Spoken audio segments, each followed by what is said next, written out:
दोस्तों, आज दुनिया में सभी देश अपने ट्रांसपोर्ट सेक्टर में काफी खर्चा कर रहे हैं। हर देश की जनता के लिए ट्रांसपोर्ट में सुविधा से ज्यादा स्पीड महत्व रखती है। इसलिए ज्यादातर देश अपने ट्रांसपोर्ट में ज्यादा स्पीड देना चाहते हैं, क्योंकि आजकल लोगों के टाइम को काफी ज्यादा वैल्यू दी जाती है। भारत में भी समय बचाने को लेकर कई ट्रांसपोर्ट्स को अपडेट किया जा रहा है। जैसे रेलवे में बुलेट ट्रेन को चलाया जा रहा है, उसी तरह नए नए एक्सप्रेसवे भी बनाए जा रहे हैं। लोगों को कम टाइम में कहीं पहुंचने के लिए कई तरह के ट्रांसपोर्ट ऑप्शंस उपलब्ध हैं। जैसे कुछ लोग टाइम को बचाने के लिए रेलवे का यूज कर सकते हैं, ज्यादा टाइम बचाने के लिए एरोप्लेन का इस्तेमाल कर सकते हैं।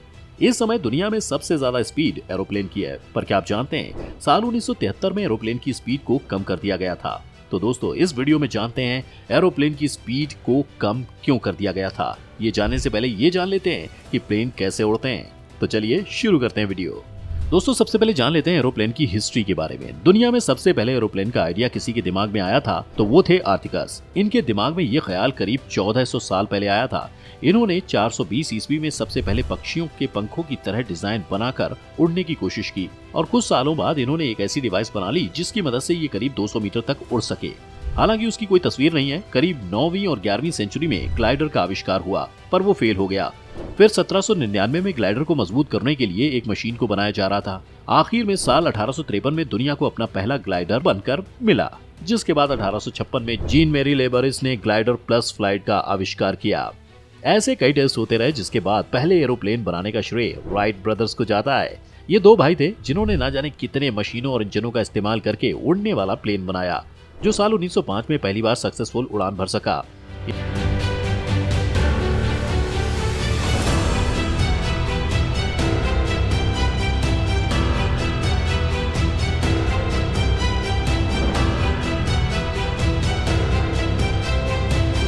इसने पहली उड़ान करीब 39 मिनट तक 39 किलोमीटर की भरी। दोस्तों, ये तो हो गई एरोप्लेन की हिस्ट्री। अब जानते हैं एरोप्लेन काम कैसे करता है। दोस्तों, एरोप्लेन कोई भी हो, पर इसको उड़ाने के दो फैक्टर सबसे जरूरी होते हैं। सब में पहला होता है सक्सेसफुल टेक ऑफ,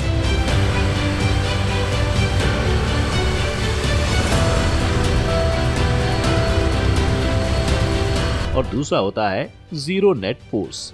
और 1903 में राइट ब्रदर्स ने साइंस के जिन नियमों का यूज किया था वो थे बर्नौलीज प्रिंसिपल और न्यूटन का थर्ड लॉ।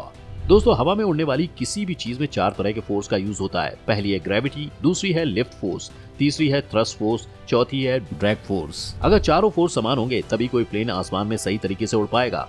और इसको बैलेंस करने का काम किसी भी प्लेन का डिजाइन और टर्बो कॉप करता है। दुनिया का सबसे बड़ा टर्बो इंजन GE9X है। इसकी पावर प्लेन को जमीन से ऊपर उड़ने यानी टेक ऑफ में मदद करती है। साथ ही ये हवा में उसको आगे बढ़ाने का भी काम करता है। जब प्लेन हवा में आगे बढ़ता है तो सामने से उसके ऊपर हवा का दबाव पड़ता है, जिससे ड्रैग फोर्स पैदा होता है, जो प्लेन को आगे बढ़ने से रोकता है। इसलिए ज्यादातर प्लेन को 33,000 से 41,000 फीट तक उड़ाया जाता है, क्योंकि इतनी ऊपर हवा थोड़ी पतली होती है जो कम ड्रैग फोर्स पैदा करती है। इस काम को करने के लिए प्लेन के विंग्स को खास तरीके से डिजाइन किया जाता है। अगर आपने कभी प्लेन के डिजाइन पर ध्यान दिया हो तो आपने पाया होगा कि प्लेन का डिजाइन काफी हद तक पक्षी के जैसे बनाया जाता है। जिस तरह से किसी पक्षी के उड़ने के लिए उसके पंख जरूरी होते हैं, उसी तरह प्लेन के लिए भी सबसे जरूरी उसके विंग्स होते हैं।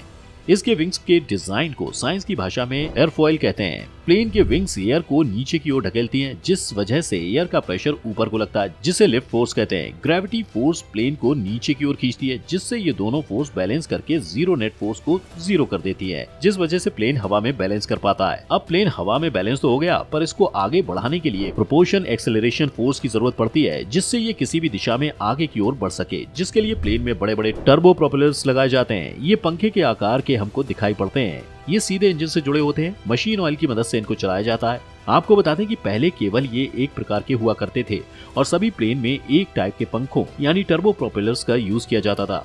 पर अब मार्केट में ये 3 प्रकार के मौजूद हैं। इनका नाम है टर्बो जेट, टर्बो फैन और टर्बो क्रॉप। दोस्तों, पहले के समय में पायलट रास्ते में बड़े बड़े पहाड़, लैंडमार्क और एयरलाइंस को देखकर रास्ते का पता लगाते थे, पर धीरे धीरे टेक्नोलॉजी के साथ इस परेशानी का भी हल निकाल लिया गया। अब पायलट रास्ते का पता करने के लिए GPS का इस्तेमाल करते हैं। दरअसल GPS सिग्नल का यूज करके ट्रैफिक, रास्ते, स्पीड और मंजिल की दूरी का पता करता है, लेकिन प्लेन एयर बेस यानी एयर के रास्ते का मैप सेव होता है। एरोप्लेन का GPS सिग्नल का यूज करके काम करता है और हवा, मौसम और डेस्टिनेशन की दूरी का एनालिसिस करता है। ये सारी जानकारी एक ब्लैक बॉक्स में मौजूद रहती है। एयरबेस की मदद से इस जानकारी का यूज करके प्लेन अपने डेस्टिनेशन तक पहुंच जाते हैं। आपको बता दें कि ब्लैक बॉक्स को प्लेन का दिमाग भी कहा जाता है, क्योंकि इसकी मदद से ही प्लेन अपनी मंजिल तक पहुंच सकता है। अब बात करते हैं फ्लाइट की स्पीड लिमिट के नियमों के बारे में। पैसेंजर एयरक्राफ्ट यानी बड़े अंतर्राष्ट्रीय पैसेंजर प्लेन की स्पीड औसतन 880 किलोमीटर प्रति घंटा होती है।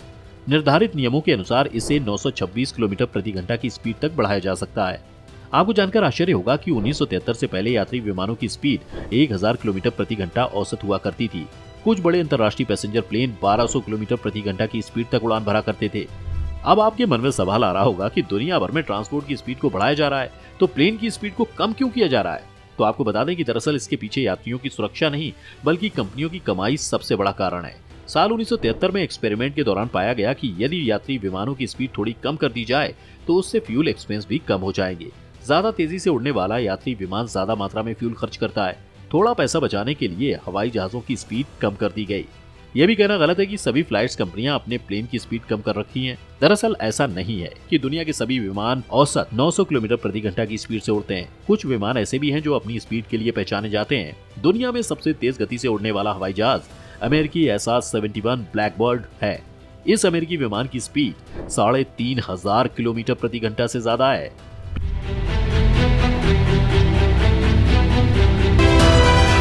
प्लेन की स्पीड कम किए जाने पर आपका क्या मानना है?